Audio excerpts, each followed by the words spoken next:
Qual que é o padrão mais difícil de quebrar? Eu estive em Londres com os aliados, um beijo para os aliados do Reino Unido.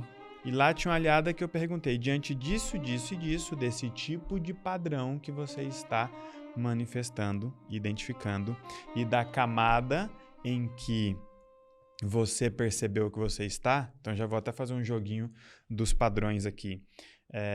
Ela estava na primeira camada, certo? São 3 camadas para você quebrar um padrão. Na primeira você deixa de fazer, na segunda você faz com dificuldade, na terceira você faz com facilidade. Por isso, o problema precisa aparecer pelo menos 3 vezes na sua vida. Primeiro para você ver, depois para você se desenvolver e depois para você se validar naquilo. Perfeito. Ela estava na primeira camada. Aí eu já tinha conversado um pouco sobre essa questão, porque uma aliada tinha aparecido ali e dito, Deus me disse que você vai fazer eu me tornar uma mentora de 100 mil pessoas e etc e tal. Aí eu disse, aí na verdade aqui aí eu penso cá comigo, Deus disse para quem? Se disse foi para você, Ele não me passou essa informação ainda. seu com ele, eu tô recebendo um recado de você, então é muito conveniente você me dizer que Deus disse para você que eu tenho que fazer algo por você. Qual é o padrão que está aparecendo aqui, gente? Padrão controlador narcisista. Olha, eu tenho um recado de Deus que ele mandou direto para mim, que é sobre você, que você tem que fazer algo para mim. Aí eu disse, já tô fora disso. Entende? E aí aqui, gente, não tem nada a ver sobre crer ou não em Deus. Não tem nada a ver nisso. É sobre envolver ou não Deus naquilo que ele não precisa ser envolvido. Eu digo, tá, mas espera aí. Se Deus te deu esse recado, por que ele precisa me envolver? Por que ele não faz direto com você? Né?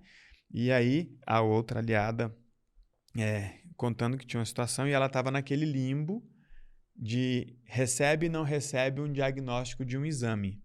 Então, ela estava em uma situação em que da primeira vez ela deixou de fazer. Se ela deixou de fazer na primeira vez, na segunda, ela precisa da dificuldade. Ela precisa da dificuldade. Em ela precisando da dificuldade, o ideal é que esse exame venha com resultado positivo ou negativo. Ela tem que fazer com dificuldade ainda. Então tem que aparecer alguma coisa ali que vai mexer com ela. Não pode dar tudo certo Pronto. ainda. E aí quando eu perguntei, e esse resultado que você vai receber, você acha que vai ser positivo ou negativo? E ela com aqueles olhos de fé, de esperança e tal, ela quase falou, em nome de Jesus vai ser positivo. Eu falei, o ideal é que seja... Desculpa, ela disse que seria negativo, né? No sentido de ser positivo, favorável, mas... Seria bom para ela. Seria bom para ela, mas ela esperava um resultado negativo para um tumor. E eu disse, o ideal é que venha positivo, porque é nessa camada do padrão que você está. Então não adianta você identificar uma situação e depois torcer para aquilo sumir, orar para aquilo sumir, rezar para aquilo sumir, fazer um trabalho energético. Outro dia uma pessoa me perguntou, você acredita nas energias? Eu falei, acredito e domino. E domino muito isso. Ela, e como que a gente faz para limpar essa energia? Eu falei, não, essa energia ela não é causa de nada não, tá, filha? Ela é só consequência. Fala um pouco mais disso. É porque muitas vezes as pessoas acreditam, por exemplo, eu tô com um mal olhado. Você não tá com um mal olhado, você tá em pré-queda, pô. Você tá num padrão e esse padrão só apareceu porque você decidiu fazer algo. E na jornada de quem você é hoje, para quem você tem que se tornar, para realizar aquilo que você quer realizar, você tem vários padrões para quebrar. E esses padrões vão trazer dificuldades, situações. E aí a pessoa vira e fala, nossa, parece que eu tô com um mal olhado, tudo dá errado. Tudo o quê? O que tá dando errado? Esse tudo o que é a cerejinha do bolo ali. Gente, tudo o quê? Detalhe, encare. Não é tudo tá dando errado. Peraí, se a pessoa tá falando comigo, como que ela vai dizer que tudo tá dando errado? Olha a oportunidade que ela tá tendo. Então, estar conversando comigo é um erro? Não, é uma maravilha. Então, não é tudo. Pode dizer quase tudo. Beleza. Vamos detalhar o que tá dando errado, porque isso está relacionado àquilo que você está tentando fazer. O que você está tentando vai sempre estar associado ao que você está passando. E o que você está passando vai sempre estar associado ao que você está tentando. Ponto. Perfeito. Aí a pessoa vira e fala, eu tô com mal olhado, tem um espírito ruim, tá com maldição. Não tá. Desculpa dizer, não tá. Não estou dizendo que isso não exista. Eu estou dizendo que se aparecer no protocolo, é única e exclusivamente uma questão relacional que você precisa tratar. E você precisa tratar ela como um todo. Isso não descaracteriza, não desqualifica e não elimina a sua fé. Mas é aquela coisa. Não faz sentido eu ir ao médico, fazer um exame e depois pedir para o anjo mudar o resultado do exame. Se o médico fez o exame, ele tem um tratamento para aquilo. Quer seja remédio, terapia, cirurgia ou coisa do tipo. Eu preciso daquilo, faz parte do processo, aquele tratamento. O criador da teoria da permissão está falando para essa mulher aqui, ó. Talvez faça sentido. O ideal é que venha positivo para o problema. O ideal é que você esteja doente. Eu quero entrar nesse lugar aqui. Porque tem gente que... Eu não desejei que ela estivesse. Esse lugar, boa. É aqui que eu quero entrar. Sabe por quê? O julgamento do acontecimento como positivo ou negativo, ou seja, é bom ou ruim para mim, eu percebo que às vezes deixa os aliados um pouco apreensivos. Eu queria que você falasse um pouco disso. Porque, por exemplo, Elton, tem aquela mulher que fala assim, o tal do não funcionou. Elton, estava num relacionamento muito ruim, o cara me abandonou, eu rodei os protocolos e eu acho que não está funcionando, porque eu arrumei um outro cara e ele também é ruim. Ou seja, é ruim isso aqui, o acontecimento é ruim. Só que quando a gente olha para o método, se faz sentido que aquilo ainda aconteça, não é bom ou ruim, é só que faz sentido. Não seria isso o ponto? O pra quê é mais importante e poderoso do que o porquê. Se a pessoa ficar, eu não sei por que esse homem apareceu na minha vida, de novo um homem ruim. Tá, então esqueça o porquê e crie um pra quê. Não vai aparecer o que você quer, vai aparecer o que você precisa para você se desenvolver e alcançar aquilo que você quer. Entre a jornada de ter o que você deseja, existe a jornada de se tornar alguém equivalente para o que você deseja. Então, onde é que está a quebra de padrão aqui? Ela tem um padrão de atrair e manter homens ruins. O outro era ruim e ela manteve. Ela só não está com ele porque ele deu um pé na bunda dela. Ele foi embora. Você foi mais polido. Ok, ele foi embora. Ok? Perfeito. Do que ela precisa agora? De um homem bom para que ela consiga manter ou de um homem ruim para que ela consiga não manter? Ela precisa dar conta de dizer não para aquilo que é ruim, porque antes ela nem dava conta de dizer para aquilo mesmo sendo ruim. Então, o padrão dela não é não atrair homens bons, é manter homens ruins. A vida foi perfeita com ela. Olha, eu vou te dar um homem bom depois que eu te der um ruim e você se priorizar, se valorizar e dizer, eu não quero isso. Se eu não combino com um bom ainda, eu vou deixar de combinar com o ruim. Para isso, eu vou dizer, olha só, temos um problema, você não serve para mim por esse motivo, logo eu quero que você vá embora. E qual é o problema aqui? Ela falou que ele não é bom. Beleza. E ela? Equivalência, gente. Equivalência. Então, vamos ter coragem de encarar as verdades do método. Olhe para os detalhes. O homem é ruim. Desculpa. Dificilmente ele vai bater na porta de uma princesa, que ele sabe que ela não tem olhos para enxergá-lo. Ela não vai dar espaço para ele. Então, o que ela vai fazer? Vai ignorar, vai afastar, vai espantar. Aí ele bateu na sua porta e você deixou entrar. Comecem a ouvir os áudios diários com mais coragem e responsabilidade. Porque várias vezes a gente diz ali, chegou para você, é seu. Mas eu não quero. Mas é o que você precisa agora. É igual remédio ruim. Você gosta de remédio ruim? Não. Podia ser docinho, né? Mas eu não quero tomar, mas... Que a gente estava falando daquele caso, por exemplo, da moça. O cara foi embora da vida dela e ele era ruim. Agora, ela traiu um outro cara que para ela também é ruim. Como é que ela, Elton, pode olhar para essa situação de um jeito que reduza o impacto, o prejuízo da pré-queda e da quebra de padrão? Tá. Como é um caso real, deixa eu trazer uma situação paralela, porque senão... E a pessoa está ouvindo, ela vai conseguir aplicar. Então, exato. Por que eu vou trazer uma situação paralela? Porque cada vez mais eu tenho percebido que quando você mostra, a pessoa demora para encarar. Quando você faz a pessoa ver, ela encara mais rápido. Um amigo me mandou uma mensagem outro dia e a pergunta dele foi: qual é meu ponto cego? Desse jeito. Aí ele me mandou um áudio contando uma história e eu falei: espera uns 3 dias e ouça de novo para você perceber o quanto você já tem muitas respostas da sua vida. Ele: eu não entendi direito, você poderia me dizer qual é meu ponto cego? Eu falei: se eu te disser, o que eu trouxer aqui pode ir parar naquele lugar da opinião de um amigo sobre a sua vida. Agora, se eu te provocar para ver, quando você conseguir enxergar, o processo vai ter desenvolvido em você a coragem, a vontade de resolver. Então, essa aliada aí, é melhor que ela rode um pouco para que ela consiga ver ao invés de nós mostrarmos. Eu costumo dizer que os bons mentores são capazes de fazer as pessoas verem as coisas. E os ótimos são capazes de fazê-las ver. E eu acho que a gente está nesse segundo lugar. Então, eu vou sempre dar uma volta maior, fazer uma provocação maior para que você tenha condições de ver aquilo que nós estamos tentando te mostrar e outras coisas, porque nós precisamos desenvolver o olhar de vocês. E aí, a dica que eu dou para você é, primeiro, entenda que você precisa dessa situação. Essa aliada que foi deixada por um homem ruim precisa evoluir para dar conta de deixar um homem ruim, para depois evoluir para dar conta de não aceitar um homem ruim, para depois evoluir para dar conta de aceitar um homem bom.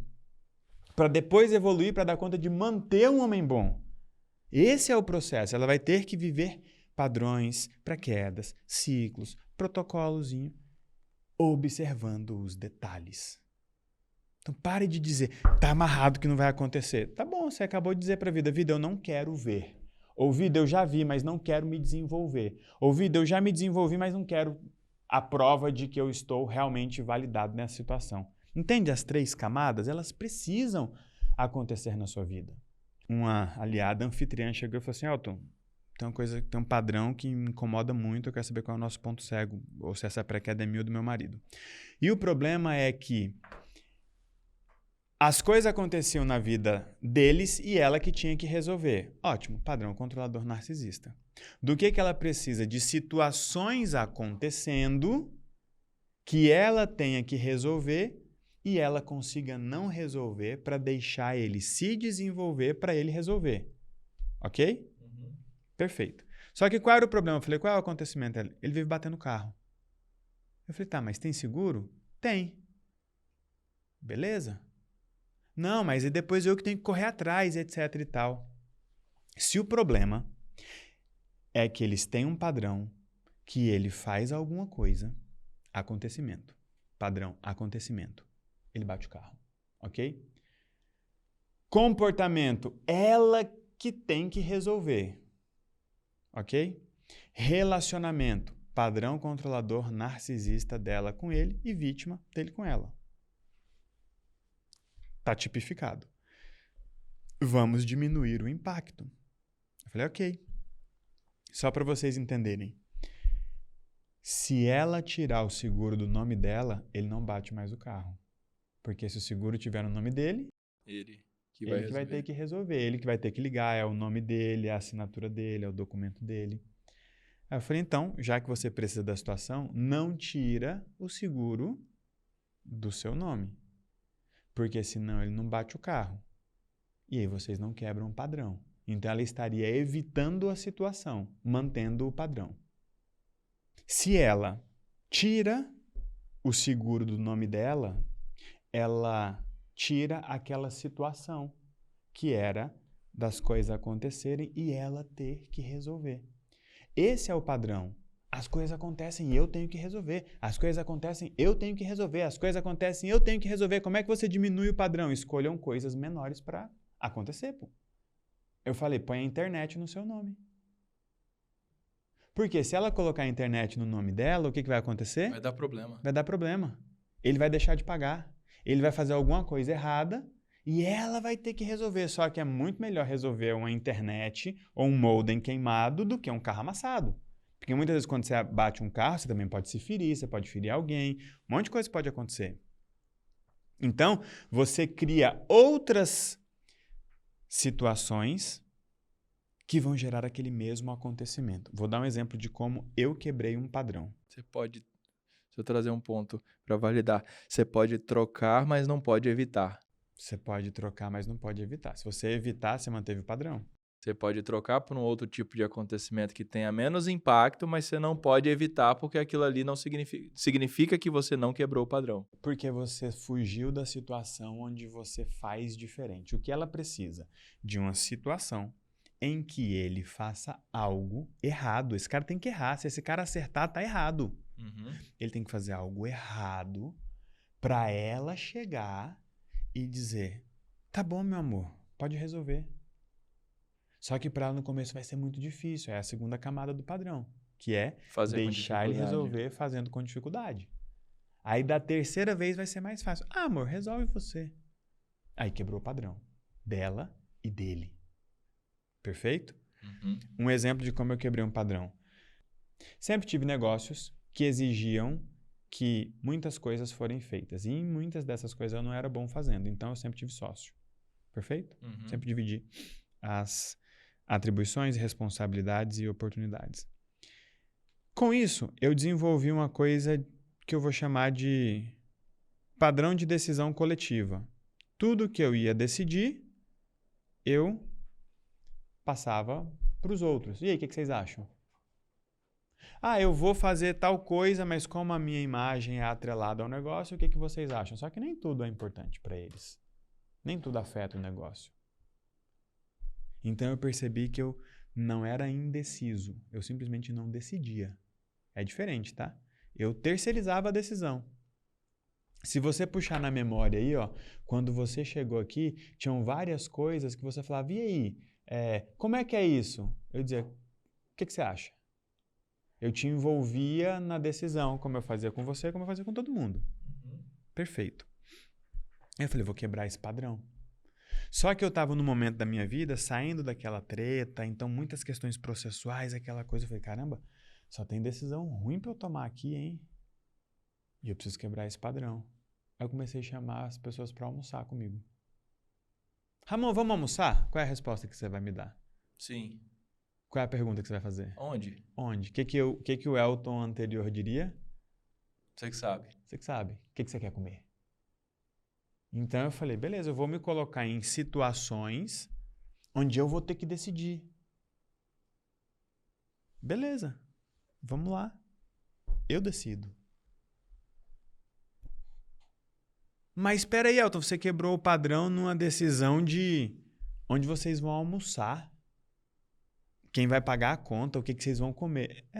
A pessoa que transfere a decisão, ela transfere todas as decisões, as grandes e as pequenas. Então eu estava mudando um padrão de comportamento, que tinha sim um padrão de relacionamento, que era o narcisista. Não, eu vou te dar o direito de decidir. Você já quebrou esse padrão 100%? Não vou te dar oportunidade hoje pro almoço. Eu quebrei esse padrão e agora eu tô quebrando outro padrão. Só que aí se eu revelar vai facilitar a vida do time. Deixa eu te falar uma pergunta. Tanto é que hoje no começo ali você me mandou mensagem, eu falei, eu não tenho escopo nessa decisão. Essa decisão é sua, não minha. Faça. Erre por conta própria. Porque eu preciso que as pessoas errem comigo para eu não ficar puto mais. E eu sei que eu não quebrei esse padrão ainda. Porque eu te perguntei um negócio, você deu uma resposta que eu achei errada, eu tomar no cu. Dentro de mim eu fiquei puta e já pensei, caramba, não perdi a chance. Eu preciso que mais coisas aconteçam nesse sentido. Na hora você percebe que perdeu a chance? Aí eu já fico sabendo que vai acontecer de novo, porque eu já fico esperando. Se ele tivesse errado, ele não podia ter acertado. Se ele tivesse errado e eu tivesse conseguido aceitar, aí eu ia parar de ser impactado pelos erros das pessoas. Ficou claro, gente, para vocês? Eu pego a mesma dificuldade e projeto essa dificuldade em uma decisão menor. Você quer ver um exemplo? Quando você foi trocar seus ternos, A gente foi escolher onde? Quando foi trocar, foi no alfaiate. Sim, mas onde? No Cotovia. Onde? Na sua casa. Lá em casa. Eu fiz questão... É verdade. Eu fiz questão, que aí eu já estava indo além do meu padrão. Eu falei, beleza, deixa eu participar de outras decisões. Antes eu deixava as minhas decisões para os outros, agora deixa eu participar das decisões dos outros. Aí o que eu estou fazendo agora? Eu posso participar, mas sem me responsabilizar. Eu vou no máximo opinar. E se eu perceber que o papel está em branco, eu não vou opinar. Estou quebrando os meus padrões. Gente, é um jogo de padrão. É um jogo de padrão. Um padrão que eu tinha no passado pode voltar se eu não ficar ligado? Pode, mas a forma e o motivo vai ser diferente. Por exemplo, uma pessoa tinha necessidade de aprovação. Perfeito. Então, isso é um padrão de comportamento diante de um padrão de acontecimento. Quando isso acontece, ela prefere a aprovação do que o resultado. Não tem problema você gostar da aprovação. O problema é você pagar um preço alto por ela. É quando a pessoa prefere a aprovação do que o resultado. Então, muitas vezes, ela tem esse padrão de comportamento diante de alguns acontecimentos por causa de alguns relacionamentos. Ótimo. Só que daqui a pouco, ela está em um outro nível. E aquele outro nível ativou uma outra relação dela. Então, por exemplo, ela tinha a necessidade de ser aprovada pelo pai na sua vida amorosa. Daqui a pouco ela entendeu que era melhor ela ser feliz com ou sem a aprovação do pai dela, que o importante era ela ter um homem que ela aprovasse. Ponto. Maravilha. E aí ela conseguiu ali um par legal. E eles se desenvolveram, tiveram filhos, os meninos estavam criados e ela decidiu retomar a carreira dela. Agora eu tenho um acontecimento diferente que pode gerar o mesmo comportamento, porque ela não se importa com a aprovação do pai dela em questão amorosa, mas em questão profissional. Essa mesma necessidade de aprovação pode aparecer por um motivo diferente com a mesma pessoa ou com outra pessoa. Só que agora ela vai estar em um momento diferente e aí vai ser mais fácil quebrar esse padrão. Nossa. Mas o padrão, ele... Essa construção foi Por isso que a boa, gente volta pro básico, gente. Porque são os mesmos padrões de comportamento muito bom. diante de acontecimentos com base nos nossos relacionamentos. Sempre assim.